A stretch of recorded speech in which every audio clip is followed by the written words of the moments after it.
Joe, and welcome back, my lovely little Zeds. Today we are playing a short little game, I believe it's an indie game, called The Uncle Who Works for Nintendo. Supposedly, you are 11 years old, you are sleeping over at your best friend's house, and you and your friend like video games. Pretty awesome. Your friend has a lot of cool games, and believe it or not, an uncle who works for Nintendo. So apparently he's coming to visit us at midnight. It's a narrative type of horror game. Supposedly has like 5 different endings. Just wanted to get a solo, like short horror indie game out there. Just because I grew up loving horror stuff, thriller, anything like that. I just thought it would be fun to try something a little bit different, at least for solo play. Without further ado, let's jump right on into this. Okay, this game makes extensive use of sound. Play with headphones for the best experience. Occasionally, it may take control of your browser. It is not optimized for mobile. For content and trigger warnings, trigger warnings, click here. Okay, the uncle who works for Nintendo. Let's do it. You are 11 years old. What is your best friend's name? 11 years old. Who is my best friend's name? I don't think I had a best friend with any of these names in real life, so let's do Michael. Like Michael Scott. Michael Scott. I love The Office. Michael Scott was probably one of my favorites. Okay. Your best friend Michael has invited you over to a sleepover at his house this weekend. You've been friends since first grade, so asking your mom is basically only a formality. You've never confirmed this, but you suspect the babysitter may charge extra when there are 2 kids. You sometimes feel like staying somewhere else is the only way you can help out. Your best friend Michael has invited you over to a sleep house over this weekend, and so asking your mom is basically, Okay. So what do I do next? Oh. On a Friday night, you're home for only a few hours, long enough to pack, get in a fight with your younger sister, pack some more, and watch some TV. At 6 sharp, you're standing on the sidewalk outside Michael's house while your mom idles in her car nearby. She leans out the window to you. You behave yourself, okay? She says, as always. I'll be at work, but if anything happens, you call me. I could say yes, Mom, or sigh, okay, Mom. Let's be that little kid that's, okay, Mom. I'll pick you up tomorrow at 3, she says again as usual, but then she pauses looking up at the sky, which has been overcast throughout the day. If you play outside, she adds, be careful. It's probably gonna rain. Wave goodbye or kiss Mom goodbye. Nah, kissing moms are lame. I'm just kidding. We're going to go with wave goodbye. After you part, your mom drives down the street wow, English is hard for me. After you part your mom, I think it's the way it's constructed. Okay. After you part, your mom drives down the street, disappearing around the corner. You turn back to Michael's house. The lights inside are glowingly warm. You can see Michael waving at you from his bedroom on the 2nd floor. Let's head inside. Uh-oh. It is 6 p.m. Alright. Michael's mom meets you just inside. Hello, she says. Dinner will be ready in just a few minutes, but you can drop stuff off in the den. You and Michael are camping out there tonight. Let's go with cool. You drop your sleeping and overnight bags in the corner of the den and then pause to take a look around. Behind the couch, a grandfather clock is ticking softly. Through a set of patio doors on the far side of the room, you can see the sky is just as gray as it was when your mom left. Framed pictures line the walls, and over the dark fireplace hangs a monstrous pair of antlers from a buck that Michael's dad shot years ago. And of course, there's the big screen TV. It's always fun to go to a friend's who have the big screen TV. Always. Sometimes it makes you uncomfortable how much nicer Michael's house is than yours. Anyway, you drop your sleeping and overnight bags in the corner of the den and then pause to take a look around. Behind the couch, a grandfather clock is ticking softly. Through a set of patio doors on the far side of the room, you can see the sky is... Oh, wait a minute. Okay, this is interesting. So it, like, repeats a little bit, and then I guess you would just keep choosing. Yeah, let's just keep reading it. Even if it does repeat itself, that's fine. Okay. Behind the couch, a grandfather clock is ticking softly. Through a set of patio doors on the far side of the room, you can see the sky is just as gray as it was when your mom left. Framed pictures line the walls, and over the dark fireplace hangs a monstrous pair of antlers from a buck that Michael's dad shot years ago. And of course, there's the big screen TV. Michael entered the room when you weren't paying attention, and now he stands in the doorway, smiling expectantly. Are you ready for dinner, he asks. Yeah. Dinner passes quickly. Tonight's meal is spaghetti and meatballs, one of Michael's favorite meals, as his mother points out while piling a helping on your plate. Michael's father cracks a beer and jovially interrogates you about how much trouble you and Michael are getting into at school. Dessert is heaping bowls of ice cream drizzled in chocolate sauce. You can't even finish yours. And then the grandfather's clock in the den chimes. So I wonder what happens if you crack a beer. Wait, that wasn't a beer at all. That's a glass of lemonade. Why would you even think it was a beer? Michael's father doesn't drink alcohol. You're quite certain of that fact. Now that you've remembered it, well, whatever. Okay, so it repeats it. Oh, so it's just a little... Ah, I see. Michael's father sips a lemonade. I see. Let's go ahead and click that grandfather clock. Ooh. You go... Oh, that startled me. Oh, that's... Okay, I got this. You go along now, says Michael's mom, smiling from the side of the table. We'll clean up in here. Let's go get the TV ready, says Michael. The two of you leave the dining room, and heads upstairs. Michael's room is immense. You stay in the den because the TV is larger there, but there's a sizable one here, flush with the wall opposite the full-size bed.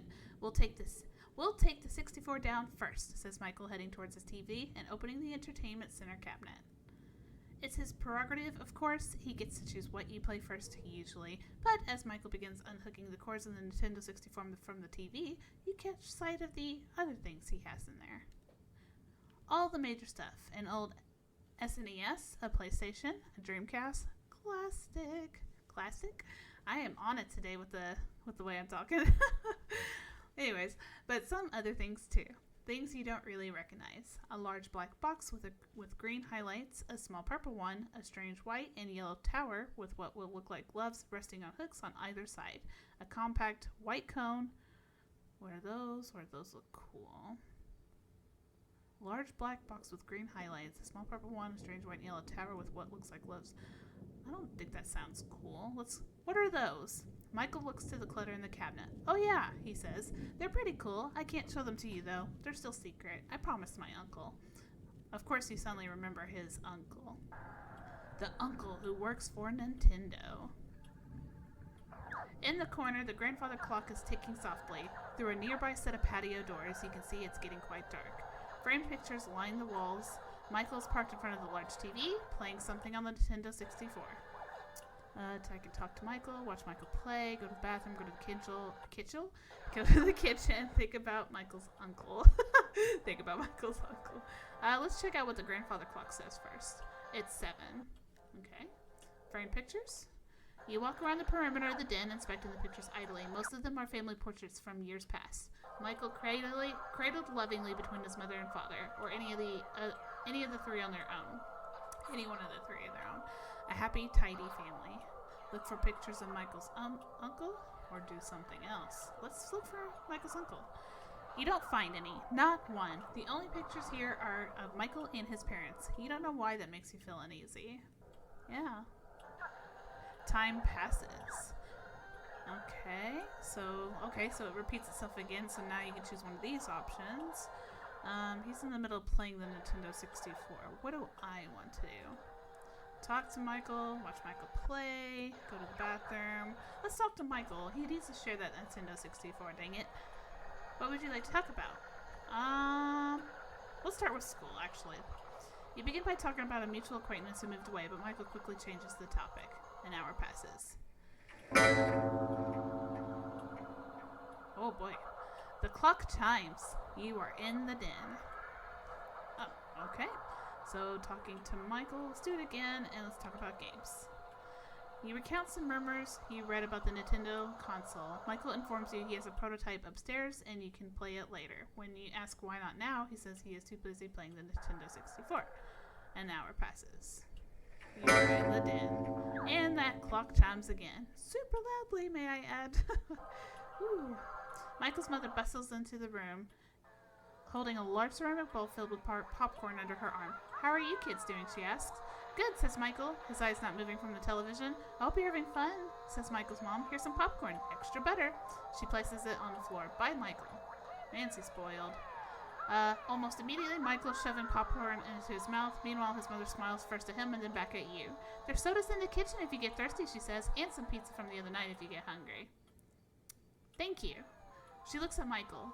Your father's gone to bed. I'll be there soon myself. I want you two to keep it quiet, all right? Yes, Mom, Michael says tiredly. Oh, and before I forget, she adds, your uncle called. He suddenly has some business here in town tomorrow, but he's driving in early and he'll be here around midnight.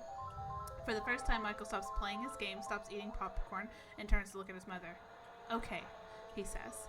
I want you two to welcome him in. He'll be very tired and very hungry, so offer him something to eat before he goes to bed. Okay, Mom. Good night, kids. And with that, she's gone. Okay, so we did talk to Michael. Let's watch Michael play. You are feeling anxious and you apparently are showing it. Michael looks at you and bites his lip. Watch this, he says. On screen, the game's main character is in a car on a crowded street in what looks like to be a virtual New York City. Michael revs up and begins mowing down pedestrians giggling. You don't think this is very funny, but to Michael it's hilarious. After a while, he stops the car and waits. An ambulance appears, and once the paramedics exit, he beats them to death with a baseball bat. Isn't this great, he asks, and this goes on for a while. Sounds like it might be GTA. Ooh, that clock gets me every time. Oh my god. Ooh, okay, another clock on that chime. It begins raining outside. Return. Okay, watch Michael play. Let's go to the bathroom. You head to the bathroom down the hall from the den. There's a shower, a linen closet, and a toilet. And then the shower is pristinely clean. Are you done here? And the linen closet. It's a linen closet filled with large fluffy towels and washcloths. You're not sure why you looked in here. And let's check out that toilet. You don't have to go right now. Okay, we are done here, I guess. Next room. Head back to that den. Let's go to the kitchen. Passing through the empty dining room, you enter the kitchen, which is also deserted right now. Let's look in that fridge. Where's that pizza?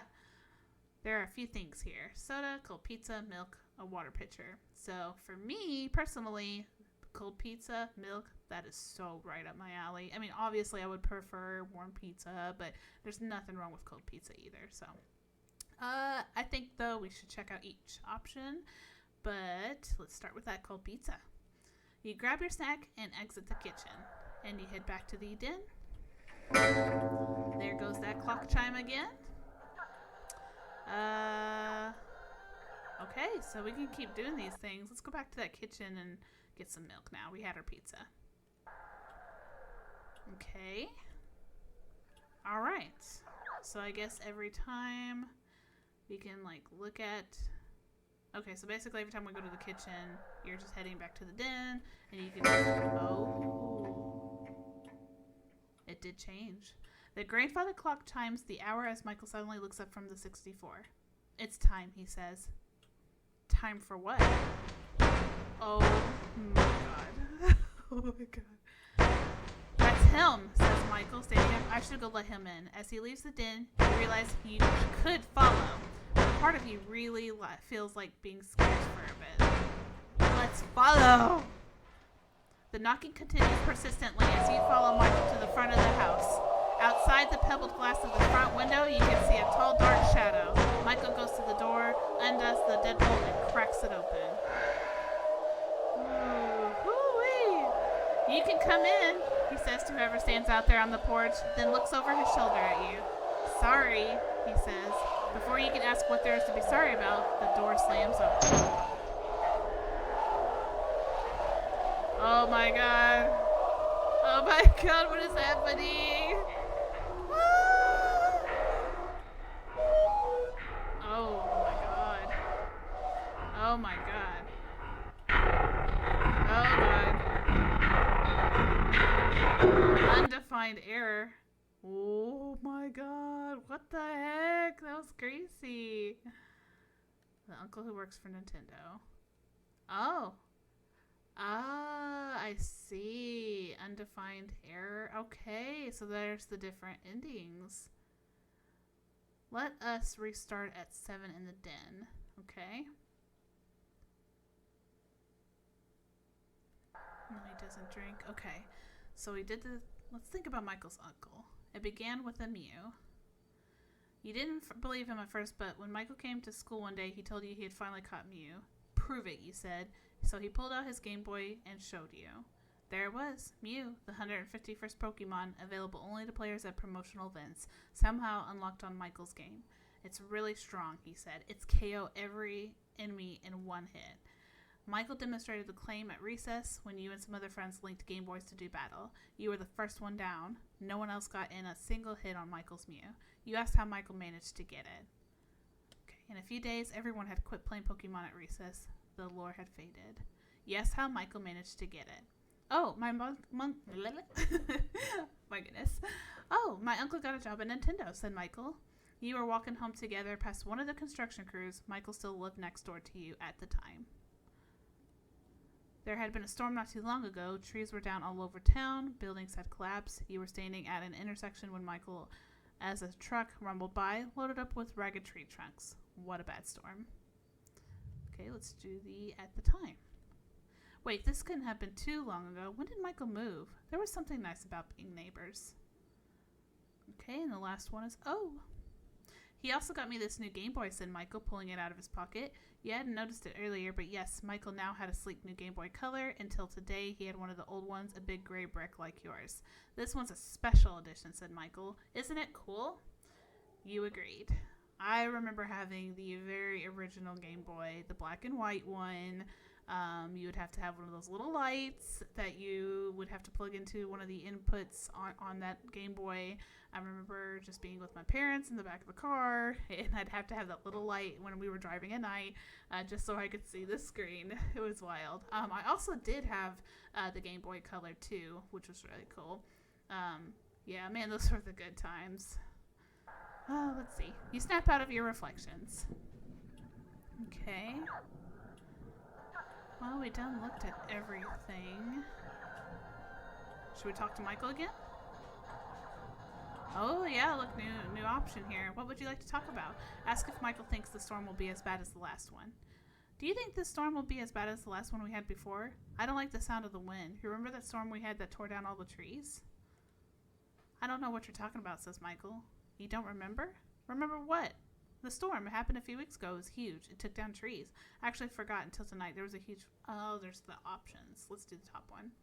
Michael shakes his head. If it was important, I'm sure I would have remembered it, he says. You fall silent. Okay. Anything new on games? Nope. Alright. Remember your own Mew. You got your own Mew eventually. Another friend had a Game Shark, which you borrowed one day. You spent the entire night unlocking every Pokemon you couldn't obtain in your copy of the game or hadn't traded for, including Mew. It didn't one-hit KO most enemies. It was incredibly weak, and you shamefully cheated the game further to make it strong enough. It even looked different from Michael's. And you asked him why. Let's see. Your Mew was small, even cute, standing there with its round, cheerful eyes. But when Michael's had wiped out everyone at school, it had looked completely different. Compact, snarling, and fierce. It didn't one-hit KO most enemies. It was incredibly weak, and you shamefully cheated the game further to make it strong enough. It even looked different from Michael's. You asked him why. What? He said. That had been there. Here, in the den. Oh, that thing? It had been a while since anyone talked about Pokemon. Well, my uncle got me a special edition Mew, first of all, he said, smirking a little, but not looking away from the PlayStation game as he was playing. That's why mine looked different. Second of all, mine can one-hit KO because it's the real Mew. You asked what he meant by that. Just what I said, Michael replied. You cheated and got a fake Mew, so of course there'd be problems, glitches, and junk. You felt your cheeks redden. But not me, Michael said again. I got the real Mew, and only me. My brother was so jealous. Michael's brother. What about him? Why does remembering that comment make you feel uneasy? You snap out of your reflections. Can we go to the bathroom now? Let's go to the bathroom again. Okay. I think all of this is the same. Okay, go back. And the clock. Okay, we got the popcorn again. So she places this by the floor by Michael. Not silently. Okay, looks like anybody here. Okay, around here midnight, so it's the same stuff. Yep, and she's gone. Okay. Ask about Uncle's visit. So why is your uncle coming? Your uncle stays with you when he visits? So why is your uncle coming? Michael shrugs. Business. But I thought he worked for Nintendo. He does, says Michael, frowning but not looking away from the TV screen. He's really important there. Then what does he have to do here? Let's do that. Let's test this kid. Michael pauses the game towards you and visibly agitated. How should I know? I don't work for them.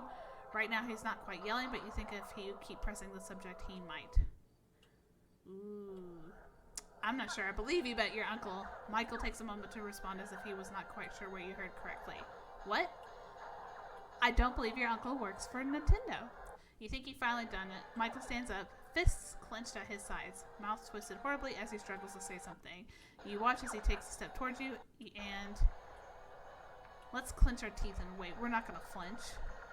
Michael starts forward and pushes you back onto the floor, cracking your skull against the carpet. Ooh. Let's punch this kid. You take the initiative and throw a punch before he can go for you again.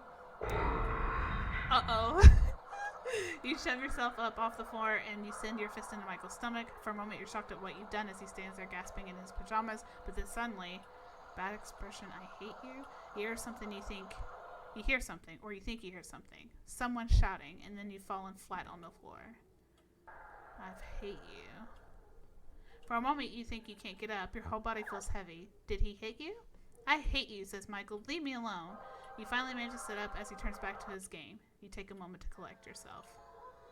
Ooh, let's call Mom. Yeah, let's get out of here. Passing through the empty dining room, you enter the kitchen where the phone sits on the counter. Call Mom. You dial your mom's work number and wait. She picks up after 3 rings. Hi, Mom. I want to go home. Things are really weird here. I want to go home. Something in your voice seems to give her pause. Okay, she says after a moment. I'll call the sitter and tell her to come pick you up. It'll probably be an hour. Is that okay? No, we want her here quicker. Can't you make her get here faster? That's not going to happen, honey, she says. Just sit tight. Thank you. Of course, she says with the hint of a sigh. I'll call her now, okay? She'll be here in an hour. Be safe. She hangs up. You return to the den to pack your things. Ooh, there goes the clock chime. Michael doesn't even look away from TV as you come in. Announce that you're leaving or quietly begin gathering up your things. We're going to tell him we're leaving. What? Michael stands up, not even bothering to pause the game. No, you can't leave. It's almost time. I don't think we're friends anymore. You don't understand, he says. If you leave, I'll get in trouble. So what? I actually like you, Michael says. I'm sorry we fought, but I do like you. We're really friends. You don't know what to say. The others, it was different, but when he asked for you... Others? What are you talking about? If you say it, I'm sure it'll be different. I'm sure we'll work something out. Are you okay? You can't go, says Michael, ignoring your question. There's so much stuff I had planned for tonight. I was going to let you play the next Zelda game. The one's not even out yet. Before you can say anything, he is already running upstairs. Michael continually runs up and down the stairs, bringing you games and consoles while you pack up your things. Every time he brings something new, you ignore him and brush it off with an uncaring shrug. Please, Michael says, just stay the night, please. Outside, you hear a car horn honk. No, you say, and with your night bag slung over your shoulder, you march to the front door and exit into the night. As you walk to the sitter's car, you see your little sister in the back seat, still in her pajamas. The sitter, a high school girl who lives down the street from you, looks incredibly unhappy to be here, but you think you'll be able to handle her. As you climb into the car, you cast one look over your shoulder, back to the house. Michael, standing in the doorway, totally still, not screaming, not crying, not doing much of anything. The car begins to pull away from the house, and as you watch, you see his parents appear in the doorway behind him. Don't wave. Without acknowledging you, Michael's parents lay their hands on his shoulder. They turn Michael back into the house, the door closing just as everything slides out of you. When you turn around in your seat, look at the back window, and you can't even see the house lights. Michael doesn't show up to school on Monday, or Tuesday, or Wednesday. On Thursday, you ask your teacher, Mr. Scott, where Michael is. He blinks at you confusedly. Oh, he says eventually.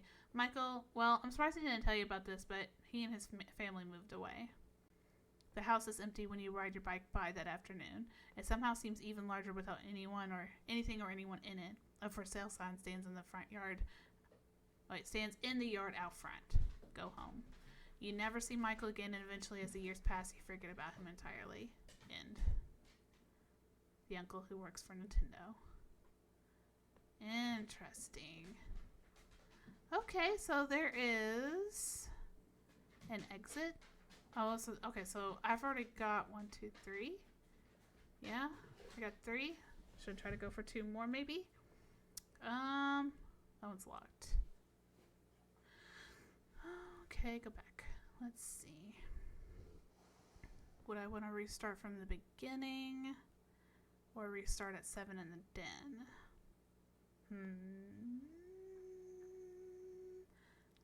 Restart at 7 in the den. I'm not sure what I saw. Let's talk to Michael. We'll talk about school again.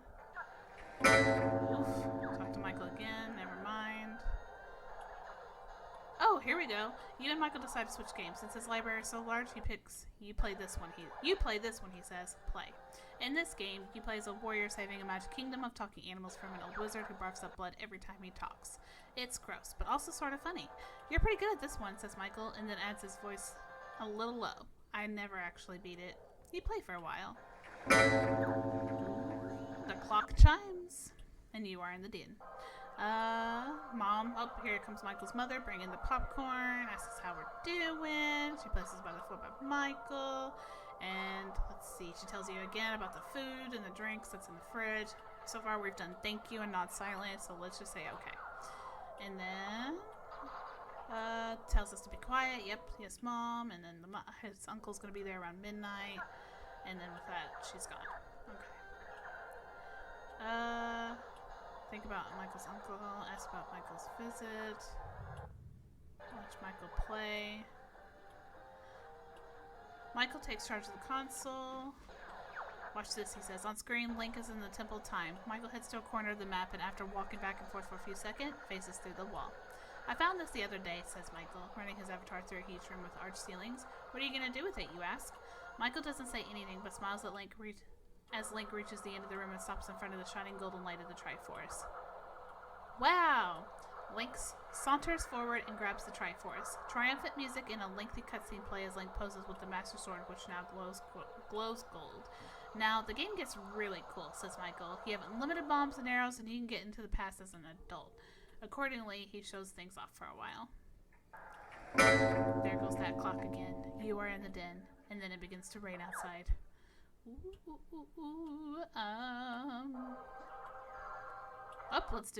just going to keep bringing up the games. You and Michael play a game of Mario Kart. Michael wins the first track pretty easily, and you start to feel like this was a mistake. He is just too competitive, but you actually win during the second track. Eat my dust, that's what you get for playing as Bowser. Did you let me win? Eat my dust.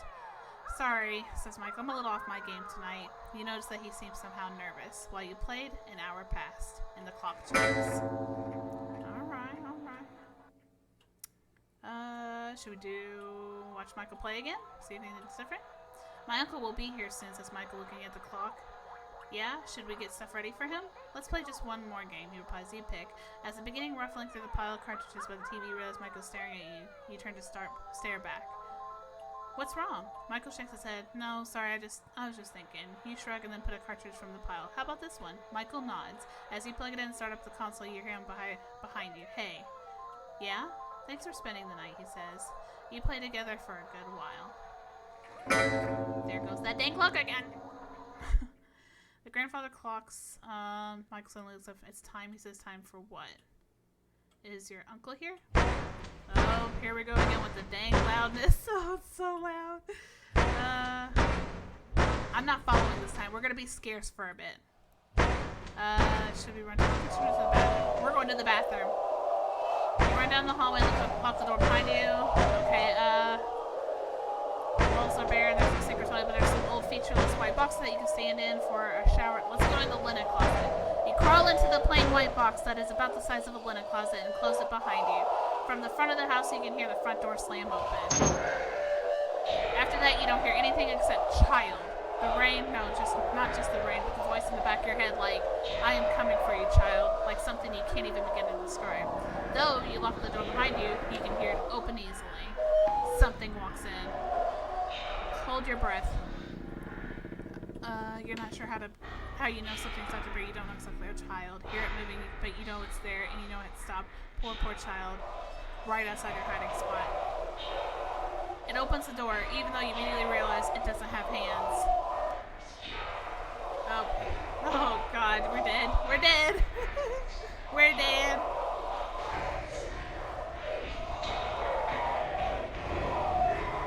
Yep, you will play forever in the dark.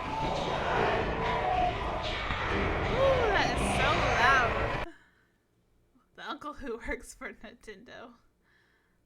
Okay, well, we didn't unlock anything new. That was undefined error, so, might be a little bit tricky. But, hey, I mean, that's kind of neat. That's a neat concept of a game.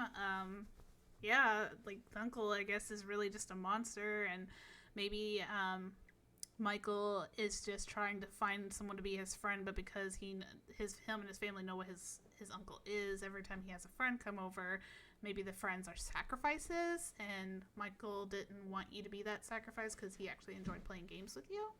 But he knew it was coming, that his uncle was coming. So I just assumed that, yeah, his whole family must be involved with this creature that, keeps coming, for his friends.